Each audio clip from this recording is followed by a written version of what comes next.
In the bustling lobby of Riverside Towers, a historic brownstone-turned-upscale apartment building in the quiet suburb of Willowbrook, tension crackled like a storm about to break. Karen Whitaker, a sharp-featured woman in her mid-50s with a perpetual scowl and a clipboard clutched like a weapon, cornered Ethan Blackwell as he stepped off the elevator with his massive Great Dane, Max, trotting loyally at his side. "Mr. Blackwell," she barked, her voice echoing off the marble floors. "Your beast is in violation of HOA Regulation 47B. All large breed dogs must wear protective booties in common areas to prevent floor scratches. This is your third warning. Consider yourself fined $200. Ethan, a tall, unassuming man in his early 40s with a neatly trimmed beard and a casual hoodie that belied his sharp intellect, paused and raised an eyebrow. Max sat obediently, his tail thumping softly against the ground. The other residents lingering nearby, a young couple grabbing their mail. An elderly widow with her groceries froze, sensing the showdown. Karen puffed up, her self-importance radiating like heat from a furnace. She'd ruled this building with an iron fist for years, her made-up rules a bizarre mix of petty tyranny and pseudo-spiritual nonsense. But Ethan wasn't one to back down. He pulled out his phone, glanced at it casually, and said, "You've got 30 seconds to get out of my face, or I'll have security escort you. Oh, and by the way, I own this entire building. Every brick, every hallway. You're the one trespassing on my patience." The lobby gasped. Karen's face drained of color, her clipboard trembling. How dare he? She was the HOA president, secretary, treasurer, and self-proclaimed harmony enforcer. But Ethan's revelation hung in the air like a guillotine blade, slicing through her facade. He wasn't just a tenant. He was the king of this castle, and she'd been playing queen in a game of make-believe.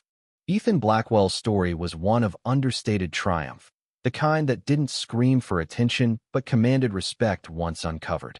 5 years earlier, he'd sold his groundbreaking tech Startupa platform that revolutionized data security for a 9-figure sum. Tired of the Silicon Valley rat race, he poured his fortune into real estate, seeking solitude. Riverside Towers caught his eye, a charming, century-old brownstone converted into luxury units, nestled in Willowbrook's leafy streets. He bought the whole damn thing outright, intending it as a haven for himself and Max, his loyal companion who'd been with him through late-night coding sessions and boardroom battles. Ethan valued peace above all quiet evenings on his penthouse balcony, Max's deep barks echoing only when intruders dared approach. But from the moment he moved in, Karen had declared war. Karen Whitaker had wormed her way into power 3 years ago, when the building's developer went bankrupt mid-conversion. The paperwork for turning it into a proper condo complex was left in limbo. Official HOA. No transferred common areas. Everything still belonged to the owner, whoever that was. But Karen, a former real estate agent with a chip on her shoulder and a flair for drama, saw an opportunity. She appointed herself HOA overlord, printing up fake bylaws and enforcing them with the zeal of a cult leader. Her rules were absurd, often laced with controversial biases that sparked whispers among residents. She fined people for aggressively cheerful doormats, claiming they disrupted the building's neutral aura. Items deemed to carry masculine energy, like toolboxes or sports memorabilia, were banned from balconies, while attachment energies from family photos were restricted to non-visible zones. One tenant, a single father, was slapped with a $50 penalty for hanging a baseball glove outside his door, which Karen called toxic patriarchal symbolism. Women weren't spared either. She once demanded a young artist remove her vibrant paintings because they overstimulated feminine intuition. Residents grumbled but complied, fearing eviction or social ostracism in their tight-knit community. Karen's vendetta against Ethan and Max started the day they arrived. Passive-aggressive notes appeared on his door. Excessive barking violates tranquility, clause $100 fine. Max, who rarely barked except at squirrels, became her scapegoat. She invented regulations about intimidating canine presence, insisting Great Danes were disruptive to sensitive souls. Ethan's motorcycle, parked in his designated spot, drew citations for vehicular aggression. She even tried to cap long-term residency at 6 months, arguing Ethan's permanence upset the transitional flow of the building code for wanting him gone. At one HOA meeting in the communal lounge, packed with reluctant tenants sipping lukewarm coffee, Karen stood at a podium she dragged in herself and declared, "Mr. Blackwell's energy is detrimental to our collective harmony. His dog promotes fear, his lifestyle breeds isolation. We must vote to restrict such elements." The room shifted uncomfortably.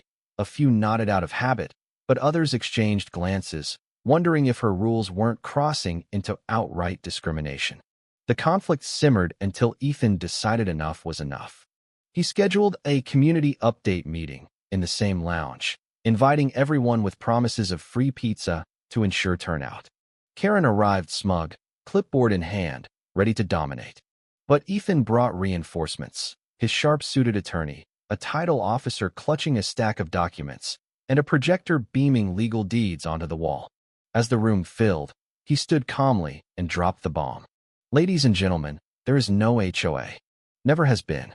Gasps rippled through the crowd. He explained the developer's bankruptcy had halted the conversion. Common areas lobby, rooftop, gym still belonged solely to the owner. Him. Karen's rules? Enforceable as fairy tales. Her fines? Illegal extortion. And Karen herself? A month-to-month tenant, now served with a 30-day eviction notice. The revelation exploded like a grenade. Karen leaped to her feet, face beet red, screaming about lawsuits and conspiracies. "This is fraud.